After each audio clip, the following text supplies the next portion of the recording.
Tapi yang terpenting perbedaannya adalah apa?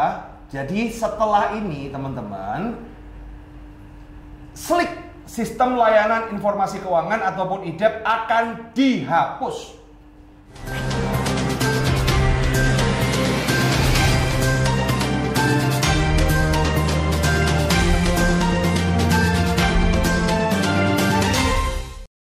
Halo Smart, ketemu bersama saya Roy Sakti, pakar kartu kredit. Kali ini kita akan membahas materi-materi berita-berita seputar minggu ini yang menarik, terutama yang berhubungan dengan dunia kartu kredit, perbankan, dan dunia perhutangan. Oke, kali ini saya ditemani sama sekretaris saya, Mbak Feby. Nah, Mbak Feby, minggu ini ada berita besar apa aja? Yang pertama, pengawasan bank tidak lagi di OJK Pak akhir 2023. Oke, berarti kembali ke Bank Indonesia ya. Jadi teman-teman, ini akan berlaku September 2023 bahwa pengawasan bank itu selama ini kan diawasin sama yang namanya OJK ya. Pengawasan bank itu OJK. Nah, pindah lagi ke BI. Jadi kembali ke zaman sebelum pemerintahan Jokowi. Jadi SBY. Oke. Imbasnya apa? Kalau bagi kita sebagai seorang pengutang, ya, kalau kita seorang pengutang, ya nggak ada banget lah. Namanya utang yang surat tetap jatuh tempo, ya kan? Jatuh tempo tetap ada, ya kan? Kalau telat dikena denda, kalau dibayar sebelum waktunya kena penalti, kalau nggak dipakai suruh make. Bank itu kan kayak begitu, heran, ya. Sama kayak manusia. Kalau panas kedinginan, kalau dingin minta yang panas-panas itu loh. Ya. Nah, tapi yang terpenting perbedaannya adalah apa? Jadi setelah ini teman-teman, SLIK, Sistem Layanan Informasi Keuangan ataupun IDEP akan dihapus. Ya teman-teman ya. Jadi ketika kembali ke Bank Indonesia, Sistem Layanan Informasi Keuangan SLIK ataupun IDEP akan dihapus. Tapi jangan seneng dulu, kembali lagi namanya BI Checking. Jadi kan dulu namanya BI Checking, nah, begitu pindah ke OJK ganti namanya SLIK. Sekarang CLBK kembali ke BI, maka BI Checking. Nah, kalau bagi kita sebagai user tidak terlalu masalah karena memang OJK sendiri kurang maksimal, terutama penyebabnya kenapa kok sampai dipilih, bahkan karena kebobolan kasus Jiwasraya itu kan ya tamparan itu, triliunan itu kan. Mungkin OJK hanya mengawasi yang sektor non perbankan, seperti investasi bodong apa segala itu ataupun asuransi everything. Oke, lanjut. Selanjutnya bunga acuan BI sudah 4% Pak ini. Iya. Terus? Masih ini sih setinggi. Bunga bank kok masih setinggi langit ya. Bunga acuan Bank Indonesia memang sudah turun menjadi 4%. Tapi kenapa bunga bank masih setinggi langit, tidak diturunkan? Karena memang sekarang ini kondisinya itu NPL tinggi, jadi tingkat NPL tinggi. Jadi ketika tingkat NPL tinggi, bank itu akan cenderung defensif. Tapi ketika tingkat NPL rendah, bank itu akan cenderung ofensif. Jadi sekarang ini kan banyak orang yang gagal bayar, tidak mampu bayar apa segala. Jadi memang sengaja standarnya masih ditinggikan karena sekali lagi mulai dari bulan Maret sampai bulan September ini bank itu masih sebagian belum jualan. Kalaupun dia jualan, dia hanya jualan kepada yang terdampak, bisnis yang tidak terdampak. Berita selanjutnya ini ekonomi RI bisa minus 3 kuartal berturut-turut Pak. Waspada, ekonomi RI bisa minus 3 kuartal berturut-turut. Ya memang sudah kejadian, bukan akan, memang sudah terjadi ini teman-teman.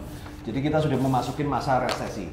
Nah ini teman-teman, saran saya adalah kalau sekarang intinya adalah kita mimpi nggak usah terlalu tinggi-tinggi deh. Karena ibarat kata musim itu sekarang itu kan kalau siklus ya, namanya dunia itu pasti ada siklus, pasti berulang. Ada musim bercocok tanam, ada musim merawat, ada musim panen, ada musim dingin. Ya, kalau Eropa itu kan 4 musim itu kan, ada winter, summer, fall,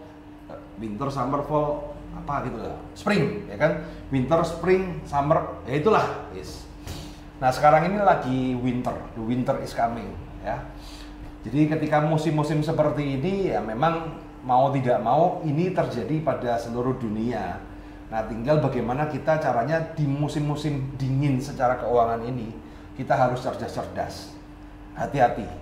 Banyak sekali sekarang tawaran-tawaran investasi yang ujung-ujungnya penipuan. Mulai banyak ini, ya. Dan banyak yang percaya karena apa? Banyak orang lagi kepepet. Karena kalau orang sudah lagi kepepet, ya kan, tai kucing rasa coklat. Dia hanya mau mendengar apa yang mau didengar, bukan mendengar fakta. Gitu. Nanti kan mulai banyak perburuan harta karun. Pernah dengar gak kamu? Mencari emas Soekarno. Wah. Kalau kita normal logika ya nggak bisa dipercaya. Tapi kenyataan kalau orang lagi kepepet, ya kan, seperti itu. Wah. Harusnya kan kita nggak perlu mikirin emasnya Soekarno. Tahu nggak kenapa? Enggak. Itu kan urusannya Bu Megawati dan saudara-saudaranya. Kita keluarga enggak mikirin emasnya orang itu kan. Nah. Oke, teman-teman, lanjut. Nah. Dan ini Pak, Ali Mama masuk radar. Ini atas dulu. Kamu kok malah jadi nggak konsen, ini piye toh, ya?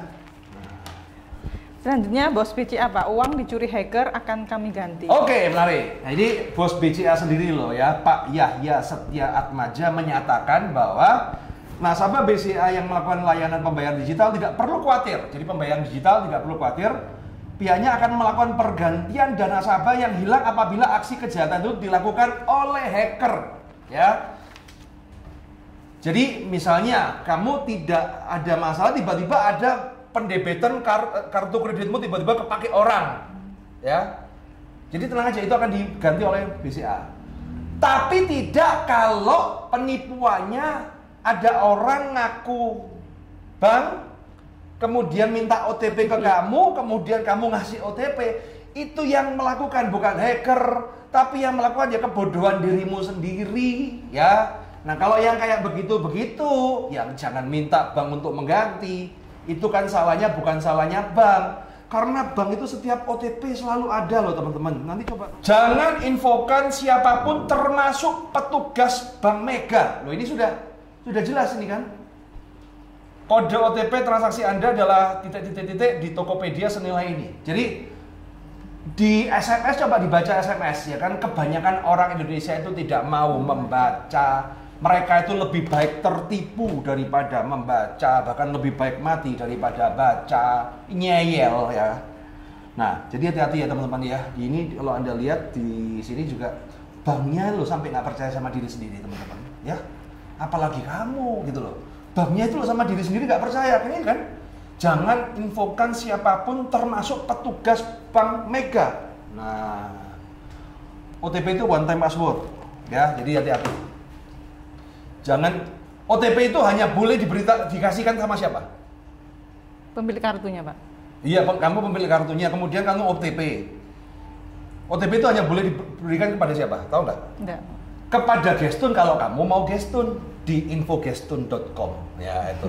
Nah, kalau kamu mau Gestun, kita bantuin di infogestun.com, kemudian OTP ya kasih lah. Kalau nggak dikasih ya nggak bisa kegesek. Tapi intinya kan Anda tahu bahwa Anda sedang menggunakan kartu kredit itu, Anda dengan kesadaran sendiri dan keinginan sendiri untuk menggunakan.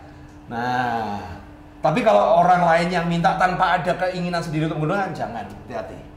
Ya. Nah, oke lanjut. Selanjutnya Ali Mama masuk radar Satgas waspada investasi. Ini ada ini, Ali Mama, JD Union. Nah, ini yang saya ngomong, hati-hati. Sekarang banyak sekali tawaran-tawaran money game ataupun Ponzi scheme ataupun istilah anak-anak itu BO, business opportunity. Nah, tahu nggak business opportunity? Enggak, Pak. Nah, itu coba dicek aja Tinder, Diana itu kan kalau ada cewek bilangannya open BO. Nah, itu berarti dia open business opportunity. Nah, pertanyaannya bisnis apa kalau di situ? Nah, jadi hati-hati ya teman-teman ya. Rata-rata money game itu menggunakan istilah yang nyerempet-nyerempet. JD Union seolah-olah kayak punya JDID. Ali Mama seolah-olah kayak Alibaba gitu kan. Nanti bikin aja aplikasi money game FaceCuk, kan? Aplikasinya ke Facebook gitu kan, ya kan? Wah ini perusahaan Facebook membuat sebuah anak perusahaan namanya FaceCuk, gitu kan? Nah, Anda bisa invest di sini, nanti Anda akan hasil berapa ini?